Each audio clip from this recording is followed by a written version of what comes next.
अस्सलाम वालेकुम नाज़रीन, मैं हूं आपकी होस्ट अनिशा और आप देख रहे हैं पाक अलर्ट्स, हमारा शो डिबेट रूम। और आज हमारे साथ टेलीफोन लाइन पे हमारे गेस्ट मौजूद हैं, उनको वेलकम करती हूं। प्रोफेसर इनाम भट्टी, अस्सलाम वालेकुम।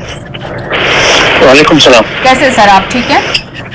अल्हम्दुलिल्लाह। अच्छा सर, आज हम जिस टॉपिक पे बात कर रहे हैं, इंडस डेल्टा में समुद्री पानी से तबाही, हजारों लोग बेघर, इस पे आज हम बात करें। सर क्या कहना चाहेंगे? बड़ी मेहरबानी है। पहले तो ये है कि थोड़ा इसको हम हिस्टोरिकल बैकग्राउंड में अगर देखें तो जो हमारा इंडस डेल्टा है वो सिंधी समुद्र कहें या अरबियन सी कहें, वो 150 से 100 किलोमीटर का पूरा जो कोस्टल लाइन है उसके साथ ये पूरा हमारा बेल्ट है, जो कराची से शुरू होता है और रिणकस को जाके टच करता है, जिसमें ठट्टा और बद्री नवारा पूरा आ जाता है।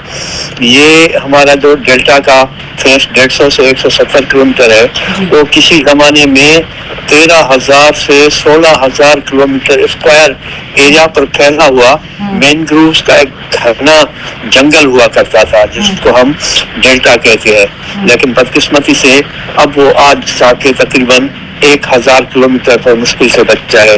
तो इससे ही आप अंदाजा कर सकते हैं कि कितनी तबाही हुई है। और सबसे जो ज्यादा तबाही हुई वो हुई है 60 की दहाई के बाद, जब से ये डैम बनना शुरू हो गए। तो उसके बाद जो हमारा सी इंट्रूजन है वो तकरीबन 80-90% जो है पूरा डेल्टा को हजम कर गया है। और हर साल जो है तकरीबन 80 किलोमीटर जो है साल्ट वाटर, जो समंदर का पानी है, वो मैनग्रोव्स के खत्म होने की वजह से ऊपर आता है। अब ये जो जब साल्ट वाटर मैनग्रोव से ऊपर आता है तो उसमें सारी वहाँ पर जो लोकेलिटीज है जिनका जिंदगी का गुजर बसर जो है वो इन डेल्टा के जो भी लिविंग स्ट्रक्चर है उसका लाइव स्टॉक है, जिसमें ज्यादातर जो है झींगा मछली आ जाती है जो सी एंड साल्ट वाटर पे आती है। उसके बाद सिंध की सबसे बड़ी जो मशहूर नायाब मछली है पल्ला मछली, उसका जो ब्रीडिंग एरिया है, जो उसका इनहेबिटेंट है, वो भी ये मैनग्रोव्स है। जब ये मैनग्रोव्स ज्यादा हुआ करते थे, पानी समंदर तक पहुंचता था, तो सिंध के दरिया में गुड्डू बैराज कश्मीर तक जो है वहां तक ये पला मछली जो है पाई जाती थी और उसका वजन 2-2.5 किलो से भी ऊपर हुआ करता था, क्योंकि जब वो मछली बन जाती है तो वो anti current of the river flow जो है वो ऊपर जाती है और वहां से फिर उसका वजन बढ़ना शुरू हो जाता है। तो जब से पानी का ये घटाव आया है तो उस घटाव के बाद जो है अभी वो भी नहीं हो रही। तो जो लोग वहाँ पर रहते हैं उनका गुजर सफर जो था इन मच्छरों का मछली पर, और समंदर के अंदर मैनग्रोव्स के अंदर बहुत सारी दूसरी चीजें होती है। मैनग्रोव्स के अंदर जो उनकी मैनग्रोव्स की अपनी एक होती है जो जिसको हम कहें गम कहें या कुछ, वो होती है, उन पर होता है, परिंदे होते हैं उन पर होता है। तो ये सारी चीजें जो है जब खत्म हो गई, अब उसका जो खास करके हमारा जो केटी बंदर का एरिया है या अपना बदीन के साइड पे जितना भी समंदर के साथ एरिया लगता है, अब वहाँ पर सिर्फ साल्ट वाटर है। जो साल्ट वाटर है उसमें तो लोगों को अपने मछली तक जो है नहीं मिलती, सिर्फ समंदर की मछली जो है वो तो मिल सकती है, लेकिन वो भी जब डेल्टा होता है तो डेल्टा के जाने के बाद वहाँ पर समंदर दलदल बना देता है। अच्छा। तो दलदल में वो चीजें भी नहीं होती। उसके बाद जो माइग्रेशन है वो तकरीबन 80% से ज्यादा माइग्रेशन वहाँ से हो चुकी है। अभी बहुत सी कम ही पॉपुलेशन वहाँ पर रहती है, क्योंकि वहाँ पर पीने के लिए साफ पानी नहीं है, ना ही और कोई ज्यादा उनके लिए वहाँ पर गुजर सफर करने के लिए कोई रोजगार या वसाइल है। तो ये डेल्टा क्यों तबाह हो रहा है, उसका रीजन ये है कि हमारे कुछ लोग ये समझते हैं कि समुद्र में पानी जाया होता है। जी सर, मैं यही आपसे सवाल करना जा रही थी कि जो कहा जाता है कि डैम बनाए जाए, पानी जाया हो रहा है, समुद्रों में पानी जाया हो रहा है, इसी पे मैं बात करना चाह रही हूँ। तो इस हवाले से जरा आप बताएं। अभी तो इसमें आपको एक नई चीज बता दूं कि अभी रिसेंटली एक इंटरनेशनल रिसर्च आई है कि दुनिया ने आज तक जो है तकरीबन जितने डैम बनाए हैं वो कोई 70,000 से ज्यादा डैम बन चुके हैं धरती के ऊपर। तो उस धरती के ऊपर डैम बनने की वजह से जो इस अर्थ का जो सेंटर जो होता है नॉर्थ पोल और साउथ पोल वो 1.3 मीटर टिल्ट हो गया है। अच्छा। और ये जो आप मौसमियाती तब्दीली जिसकी बात कर रहे हैं ना, वो एक मौसमियाती तब्दीली का बड़ा रीजन वो है कि जब नॉर्थ पोल और साउथ पोल 1.3 मीटर टिल्ट हुआ है, तो उसके टिल्ट होने की वजह से टोटल जो सारा आपका माहौलियाती निज़ाम है वो डिस्टर्ब हो गया है। ये जो क्लाउड बर्स्टिंग हो रही है, ग्लेशियर मेल्टिंग हो रही है, उस पर अभी साइंटिस्ट यही रिसर्च कर रहे हैं कि आया ये इसका क्यों हुआ है सबब। तो उसका रीजन ये है कि जैसे आप झूले में बैठते हैं तो झूले के अगर दो तरफ हो, एक तरफ नॉर्थ पे हो, दूसरा साउथ पे हो, तो अगर साउथ वाले पे ज्यादा जो है वजन पड़ जाए तो वो नीचे होने की वजह से टिल्ट भी करना शुरू कर देता है। और जब हम एक यहाँ पर कॉस्मोस में जिस तरह से अर्थ सोलर सिस्टम में है, तो डेफिनेटली वो अपना एक महवर के अंदर मूव भी कर रही है, तो उसकी मूवमेंट की वजह से उसका जो टिल्ट आया है उसकी ये सबब जो है डैम्स बन रहे हैं। अभी दुनिया इस पर सोच रही है कि आया ये अभी जितने बड़े डैम बने थे उनमें से बहुत सारे तो अभी उन्होंने खत्म भी करना शुरू किए हैं, लेकिन कुछ ऐसे ममालिक हैं जो अभी तक इस जाहिलाना एक्टिविटी में है। वो समझते हैं कि पानी को स्टोर करने से पानी सेव होता है, लेकिन नहीं, पानी को स्टोर नहीं, रन ऑफ रिवर जो है उसको आप बनाएं तो वो ज्यादा अच्छा है। स्टोर करने से पूरा इकोसिस्टम डिस्टर्ब होता है, और इकोसिस्टम में अभी जो इंडस रिवर की जो सूरत हाल है, आप अगर जाएं वेबसाइट खोलें, अब यूनाइटेड नेशंस ने इंडस रिवर सिस्टम के नाम पर जो है एक बनाया हुआ है टीम, जिनका ये कहना है कि आने वाले 100 साल में जो दरिया मुकम्मल तरह से जमीन भर हो जाएंगे या समंदर भर हो जाएंगे, उनमें से इंडस रिवर भी एक है जो 100 साल के अंदर जो है आने वाले में मुकम्मल तरह से खत्म हो सकती है। उसका रीजन क्या है कि आप जब डेल्टा में पानी नहीं छोड़ते तो उसकी वजह से समंदर से जब दरिया का रास्ता खत्म हो जाता है, डाइवर्शन होती है, पानी दूसरी तरफ चला जाता है, तो फिर दरिया के अंदर रेत जब बहती है तो उस रेत के नीचे से समंदर ऊपर आता है, क्योंकि जो हमारा सिस्टम है वो सी लेवल जो है वो ऊपर जाना जाती है, क्योंकि जैसे ही उसको नीचे से पानी जमीन के अंदर जाता है तो इरोजन और इंट्रूजन दोनों होती है। तो इसमें अभी तकरीबन जो है 80% पहले से पूरा डेल्टा खत्म हो चुका है और 80 किलोमीटर सालाना खत्म होता जा रहा है। और अभी की जो रिसेंट रिसर्च है, ये मैं ऐसे बात नहीं कर रहा, ये पूरी रिसर्च पड़ी हुई है। आप चाहे साइंस डायरेक्ट पर जाएं, गूगल पर जाके देखें या रिसर्च गेट पर जाएं, उस पर रिसर्च पेपर्स आपको मिलेंगी। वो कहते हैं कि 2050 तक जो है ये सारा 80 जो डेल्टा है वो भी खत्म हो जाएगा, यानी हम 2050 में 1000 किलोमीटर ज्यादा बाकी जो हमारे पास मेन ग्रुप्स का बचा हुआ है वो भी मुकम्मल तरह से खत्म कर देंगे। तो अभी जो पेटी बंदर खारो छान है वहां तक जो है सूरताल ये है। इसी जमाने में ये सारे बड़े शहर हुआ करते थे। अभी जाति की हालत ये है कि जाति तक जो है सी इंट्रूजन हो रही है।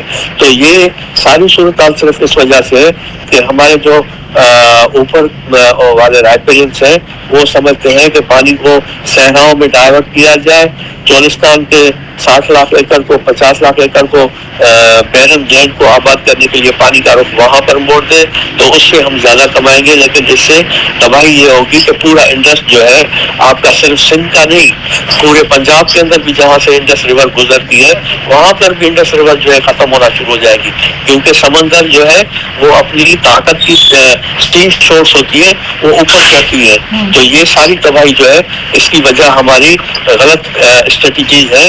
और इकोसिस्टम में जो मैंग्रोव्स का डेल्टा सिस्टम का जो अमल दखल होता है वो पूरे माहौलियात को बनाती है। एक तो आपका जो कार्बन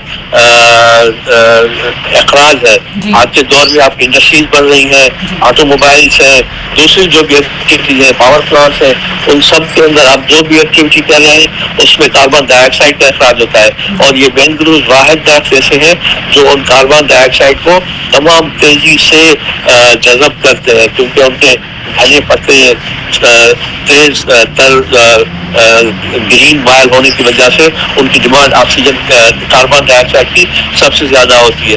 तो ये मैंग्रोव जो है सिर्फ ये एक काम नहीं करते कि वहाँ पर कोई एक हैबिटेंट्स को पनाह देती हैं, लेकिन एनवायरनमेंट के पूरे सिस्टम को आपको जो है वो सपोर्ट करती है। तो ये मैरिन लाइफ हो, फ्लोरा फाउना हो, پرندے ہوں. آپ اگر 10-20 سال پیچھے چلے جائیں, کراچی کے مضافات میں آپ کو جو پرندے ملتے تھے ابھی آج کے دور میں وہ آپ کو نہیں ملیں گے. ان کا مین ریزن یہ ہے کہ آپ کا ڈیلٹا بالکل قریب تھا, تو وہاں سے آپ کو اتنے پرندے سب نظر آتے تھے مختلف قسم کے, یہاں تک کہ آپ کی مختلف قسم کی مچھلیاں جو انٹرنیشنل ایکسپورٹ ہوتی تھی وہ ان کا ختم ہوتا جا رہا ہے. تو یہ ساری چیزیں جو ہے ہمیں ان پر دیکھنا چاہیے کہ یہ تباہی ہم کس لیے کر رہے ہیں اور یہ اس کی تباہی کا فائدہ کیا ہوگا. جی سر, یہ ریسرچ جو آپ نے بتائی ہے, یہ ریسرچ آپ اسکرین پہ آج بتا رہے ہیں اور میں یہ پروگرام آن ایئر ہوتے یہ چیزیں انشاءاللہ آگے جائیں گی, تو یہ ریسرچ آپ ہمیں بتا رہے ہیں, ہم اسکرین پہ دکھا رہے ہیں, ہر ایک چیز ہے, تو اس ریسرچ کے بنیاد پہ کچھ اقدامات کیوں نہیں کیے جا رہے اور اسے کس طرح سے کرنا چاہیے؟ کچھ اس طرح کی چیز آپ بتانا چاہیں گے؟ لیکن یہ جو ملک کے حکمران ہیں نا, وہ ریسرچ کی باتوں کو ایسے ہی فضول سمجھتے ہیں کیونکہ اس میں پیسہ نہیں ہے. ان کو اگر یہ کہا جائے, آج اگر ان کو جب یونائٹڈ نیشن کہے گا کہ ہم آپ کو $20 ارب دیتے ہیں اس ریسرچ پہ یہ کام کریں, تو جلدی سے وہ کام کرنا شروع کر دیں گے. اور اگر ان کو کہیں کہ کک بیکس میں آپ کو کچھ زیادہ کروڑ مل جائیں گے, پھر تو وہ آج سے شروع کرنا شروع کر دیں گے. لیکن وہ خود اپنے ملک اور قوم کے تحفظ کے لیے, ان کے مفادات کے تحفظ کے لیے نہ سوچتے ہیں نہ اس پر کام کرتے ہیں. یہ نہیں کہ ریسرچ کوئی باہر کی ہے, باہر کی ریسرچ بھی ہے, یہاں کے لوکل یونیورسٹیز کی بھی ریسرچ ہے, یہاں کے ہمارے اپنے پروفیسرس ہیں, ایگریکلچر یونیورسٹی تنظیم کے ہیں پروفیسر الطاف حسین, ابھی وائس چانسلر ہیں, ان کی ریسرچ ہے. دوسرے بہران یونیورسٹی کے واٹر سینٹر کے ریسرچرس ہیں, ان کی ریسرچ ہے. اس کے علاوہ باہر کے بہت سارے ریسرچرس ہیں, ان کی ریسرچز ہیں. انہوں نے پورا GPS سسٹم پہ پوری آج کی ڈے ٹو ڈے کی میپنگ کرتے رہتے ہیں کہ آج کے دن میں کتنا سی انکلوژن ہوا ہے, آج کے ٹائم جو ہے GPS آپ کا ڈیٹا کیا دے رہا ہے. یہاں تک کہ سفارتوں کے پاس بھی یہ ساری ڈیٹا ہوتی ہے, لیکن وہ ان پر اس کو کوئی فرق نہیں پڑتا کیونکہ ماحولیات, انسان اور یہ باقی جو دھرتی ہے یہ ہمارے سیاستدانوں کی ترجیحات پہ نہیں ہے, اور جو مقتدرہ حلقے ہیں ان کے بھی ترجیحات پہ نہیں ہے. ان کی ترجیحات پر کچھ اور چیزیں ہیں جس کی وجہ سے ہم یہ تباہی کر کے آئے ہیں. میں نے جیسے بتایا نا کہ 16,000 کلومیٹر کوئی کم رقبہ نہیں ہے, اتنا بڑا رقبہ. اس میں سے آپ کے یہاں ابھی صرف 1,000 کلومیٹر جو ہے وہ جا کے بچا ہے اسکوائر کلومیٹر کا یا مینگرووز کا. تو بتائیں کہ یہ کوئی بھی عقل مند آدمی اپنے گھر میں بیٹھا ہوا ہو اور دیکھتا ہے کہ میرا گھر تباہ ہو رہا ہے, اس کو کچھ سمجھ میں نہیں آتا. یہاں تک کہ چھوڑے اسلام آباد کے اندر جو جنگلات تھے بڑے بڑے, جن کی وجہ سے وہاں کا ماحول ابھی تباہ ہو رہا ہے, ان جنگلات کو کاٹ کے آپ نے بڑی بڑی ہاؤسنگ سوسائٹیز کو الاؤ کر دیا ہزاروں ایکڑ میں. کوئی دنیا کا ایسا ملک بتائیں جہاں پر 40,000 ایکڑ پر کوئی ہاؤسنگ سوسائٹیز بنتی ہوں, 12,000 ایکڑ پر, 20,000 ایکڑ پر کوئی ہاؤسنگ سوسائٹیز بنتی ہوں, گھنے جنگلوں کو کاٹ کر. کسی بھی دنیا میں کوئی بھی ایسا آج کے دور میں بیوقوف نہیں ہے جو اپنے ان اثاثوں کو کاٹ کے وہاں پر کانکریٹ کے جنگل بنا رہا ہو. یہ تو دبئی اور وہاں پر جو صحرا بنے ہوئے ہیں وہاں پر انہوں نے یہ سیمنٹ کے سارے جو ہے ہائی رائز بلڈنگ کانکریٹ جنگل بنا لیے, ان کے لیے کوئی فرق نہیں پڑتا. ابھی وہ بھی اس پر کام کر رہے ہیں کہ وہ کس طرح سے آرٹیفیشل جنگلات لگائیں, کیسے وہاں پر جو ہے گرینری لائیں. تو یہ سارا سسٹم یہاں پر جو بھی کر رہے ہیں وہ صرف منی میکنگ کے لیے ہے. تو یہ اس کی وجہ سے تباہی ہو رہی ہے. ابھی بھی وقت گیا نہیں ہے. ابھی دیکھ رہا خود سندھ گورنمنٹ کہتی رہتی ہے کہ ہمارے پروجیکٹس چل رہے ہیں, کاربن کریڈٹ کا جو ہے پروجیکٹ چل رہا ہے انڈس ڈیلٹا پہ, لیکن کاربن کریڈٹ صرف وہاں پر ایک قلم لگا کر یہ کہنا کہ ہم نے 60 لاکھ یا 70 لاکھ پودے جو ہے مینگرووز کے لگا لیے, لیکن ان کا سکسیس ریٹ تو بتایا نا کہ آپ نے کتنے ایکڑ پر مینگرووز لگائے تھے پچھلے سال, آج کے سال میں اس میں سے کتنے ایکڑ جو ہے وہ بڑے ہو گئے اور کتنی سروائیو کر گئے. یہ تو صرف ایسے ہی دکھانے کے لیے ملین سونامی ہو یا مینگرووز کی کاشت ہو, وہ دکھانے کی میڈیا کی حد تک تو صحیح ہے, لیکن جو ریسرچر ہوتا ہے تو وہ اس کے ریزلٹس کو دیکھتا ہے کہ آفٹر امپیکٹ کیا ہے, آپ نے یہ چیز کی اس کے بعد جو ہے ابھی اس کا امپیکٹ کیا ہے. تو ابھی تک امپیکٹ تو کوئی بھی نہیں آ رہا, تھوڑا بہت کوئی اگر ہے بھی تو وہ انویزیبل ہے, سگنیفیکینٹ نہیں ہے. جی ठीक है जी सर, बहुत बहुत शुक्रिया, आप हमारे साथ टेलीफोन लाइन पे मौजूद थे। आज के टॉपिक पे सर से हमने बात की, प्रोफेसर इनाम भट्टी साहब हमारे साथ मौजूद थे और आज का जो टॉपिक था उस पर बहुत अच्छे से डिटेल में जो रिसर्च है उस पर बात की। और हमारी यही कोशिश है कि ये जो आज रिसर्च इन्होंने सामने रखी है ये आवाज़ आगे तक जाए, ताकि आने वाली तबाही को हम किस तरह से रोक सकते हैं और किस तरह के इक़दाम कर सकते हैं उस पर हम ज़रूर काम करें। अपनी होस्ट रैनी शाह को दें इजाज़त, फिर मिलेंगे, अल्लाह हाफ़िज़।